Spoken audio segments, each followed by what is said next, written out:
Hi guys, I welcome you all to Learn with Diamond Door. I hope that you all are well and I really wish that आपकी UGC net की preparation बहुत अच्छी चल रही होगी. As you know that we have already covered some MCQ of paper 1. Hope you enjoy it. And now it's time to go for this some MCQ for commerce. Right? तो एक कुछ commerce के MCQ है जो हम लोग discuss करेंगे for the UGC net aspirant right. तो पहला क्वेश्चन है which two of the following are correct about the T D S certificate. कौन सा जो है वो टी डी एस सर्टिफिकेट के लिए करेक्ट है राइट. तो ऑप्शन है आपका T D S on non salary payment 16A, T D S on salary payment 16A और T D S on sale of property B and T D S on rent is C. ठीक है, तो आपको बता रहा है इसमें से करेक्ट कौन सा है. ठीक है ना, ऑप्शन जो है वो A B C D A D और B C हैं. तो तो बहुत नॉर्मल सा क्वेश्चन है. ठीक है, और बहुत बार रिपीट भी हो चुका है. तो option number one is your answer, that is A and B right. Next question is that which one of the following is not a correct according to the Consumer Protection Act.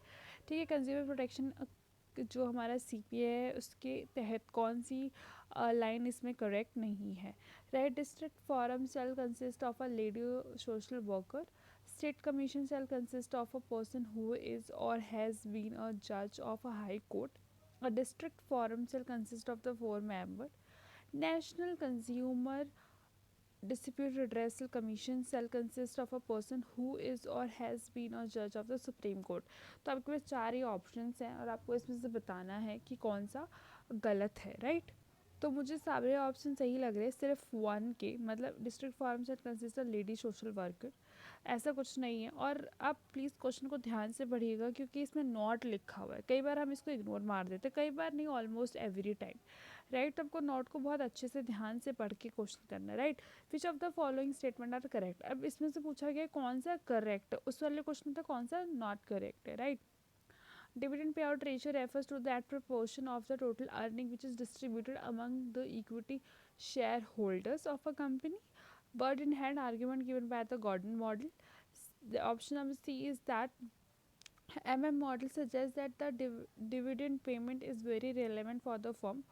Walter model suggests that the dividend payment does not affect the market price of the share. तो आपको इसमें से बताना है इसमें से कौन सा करेक्ट है. ठीक है, इट्स ऑल्सो वेरी इजी. तो मेरे हिसाब से जो है option number A and B both correct है. तो option number one is your answer right. Next question is that which is the typical sequence in which the selection device are used by the company. मतलब इसमें से आपको बताना है कि जब हमें किसी इंसान को सिलेक्ट करना होता है that is a selection process. Selection process के स्टेप्स बताना है कि पहले क्या होता है. तो बहुत ही नॉर्मल है. पहले तो हमारा एप्लीकेशन ब्लैंक देख लीजिए, सी ऑप्शन किधर है और बस वहाँ से आप कटिंग कंसेप्ट लगा दीजिए. तो दो तो मुझे वैसे दिख रहा है कि इसमें से आंसर हमारा 1 and 3 में से कोई होगा राइट. और आफ्टर जब हम एप्लीकेशन ब्लैंक दे देते तो हमको क्या करना होता है, आई गेस मुझे जहाँ तक लग रहा है हम उसके बाद हम लोग स्क्रीनिंग इंटरव्यू करते हैं. तो आप देख लीजिए उसके बाद जी कहाँ है. तो option number 1 is your answer.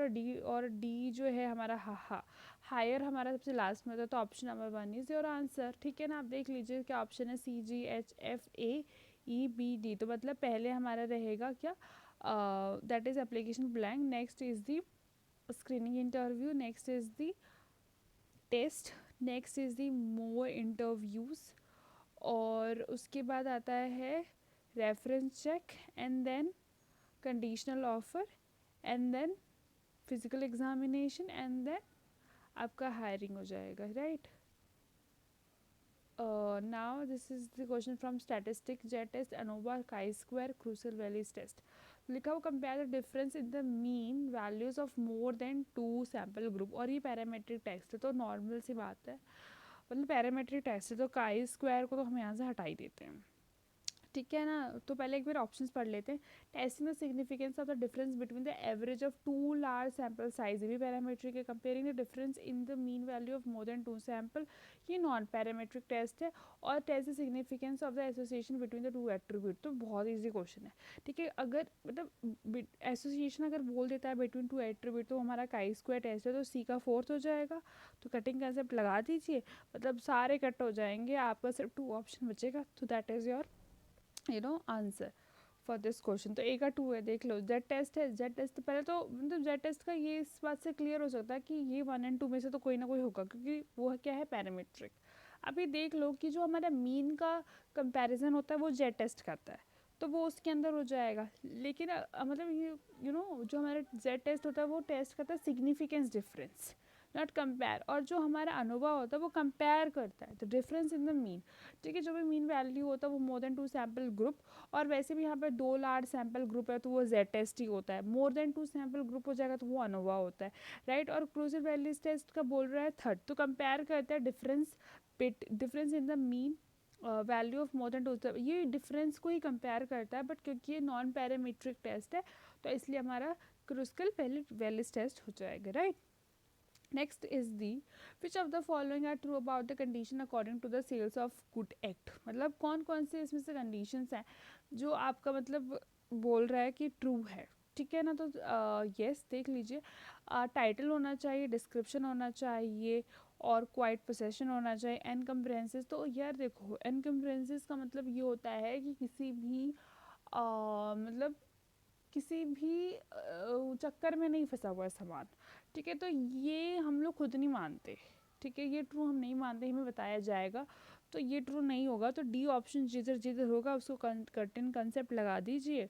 और फिर बस उसके बाद क्या बच रहा है आपके पास, उसके बाद बच रहा है कि सिर्फ 2 और 4 बच रहा है आपको। उसके अंदर बी कॉम्बिन मतलब डिस्क्रिप्शन होगा मेरे, और टाइटल, मतलब इसके अंदर आपका जो है option number 4 your answer, right. Next is that which of the following is the correct sequence of the various stages of operating cycle of the manufacturing company? I think इससे मोस्ट ईजी क्वेश्चन आपको मिलेगा ही नहीं। तो सबसे पहले क्या होता है, सबसे पहले रॉ मटेरियल कन्वर्जन होता है, तो इससे ये पता चलता है कि थर्ड ऑप्शन तो कट हो गया, तो थर्ड ऑप्शन को आप हटा दीजिए। उसके बाद क्या होगा, ऑफकोर्स वर्क इन प्रोग्रेस होगा, तो इससे फोर्थ ऑप्शन भी हट जाएगा क्योंकि उसके अंदर फिनिश प्रोडक्ट लिखा हुआ है, तो आपका क्या आ जाएगा, वर्क इन प्रोग्रेस। उसके बाद आप क्या करोगे, फिनिश प्रोडक्ट बनाओगे, तो इसका मतलब 1 option is your correct and second option भी कट जाएगा, क्योंकि पहले फिनिश प्रोडक्ट बनेगा फिर रिसीवेबल आएगा, इस तरह से होगा ना, पहले क्रेडिटर पेमेंट कहाँ से आ जाएगा। तो option number 1 is your answer, right. कुछ कुछ क्वेश्चन ऊपर ऑप्शंस में गलत है तो आप उसको मत दीजिए, देखिए जो मैं आपको बता रही हूँ वो करेक्ट ऑप्शंस है, राइट। और अगर आपको मतलब अगर आपको अपनी सेटिस्फैक्ट्री के लिए कहीं सर्च भी करना है तो you can free to do this, right. Let's discuss the next question. लिखा हुआ है which among the following are not qualified to be appointed as auditor, तो इसमें से ऑडिटर कौन नहीं बन सकता, an individual who is certified accountant and hold the certificate practice as per the CA, yes ये बन सकता है। Limited liability partnership who has all the partners of the chartered accountant, yes. Officer of or employ of a company who is qualified, no. देखो officer और जो employ होता है उसी कंपनी का, ठीक है, वो नहीं बन सकता, ऑडिटर नहीं कर सकता, क्योंकि वो ऑलरेडी मतलब उस कंपनी में काम करता है। Any chartered accountant whose appointment will result in the person being the auditor of more than 10 companies, तो ये भी नहीं हो सकते। तो ऑप्शन नंबर आपका जो ए एंड बी रहेगा, तो option number 1 is your answer, right. Next option is that which among the following which 2 of the following are the function of WTO। WTO मतलब वर्ल्ड ट्रेड ऑर्गेनाइजेशन के 2 function बताने। अब please आप इसके अंदर confuse मत होएगा कि इसके अंदर सारे ऑप्शन एक जैसे दिखेंगे आपको, all options are same, but हमें कुछ कीवर्ड्स गिवन है और मैं बताती हूँ आपको। सबसे ऑथेंटिसिटी आपको WTO की वेबसाइट पे ही मिल जाएगा, आप इसे खोलिएगा, ठीक है, and then you can proceed for that, right.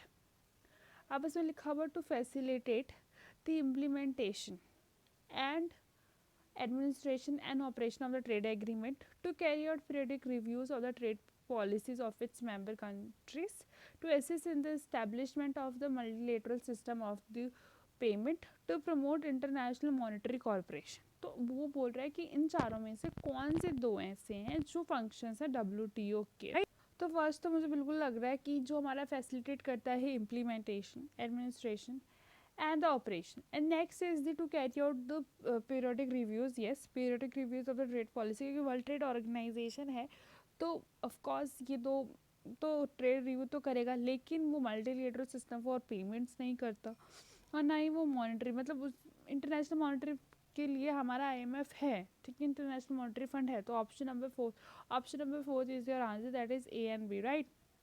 Next is the 10th question. Function of the first level or the front line supervisors are to include which of the following, मतलब front जो first level का हमारा supervisor होता है उसके अंदर कौन कौन से फंक्शंस हमारे इंक्लूड होते हैं।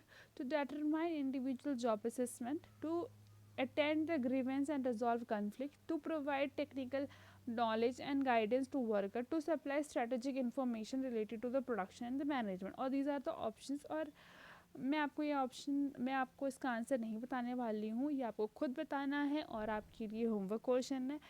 And you have to comment below कि इसका आंसर क्या होगा, और कल फिर हम दोबारा डिस्कस करेंगे इस क्वेश्चन को इसके आंसर के साथ, राइट। तब तक के लिए take care, and if you like the video then do like, share, subscribe. I'm very thankful to you. Bye bye guys, take care.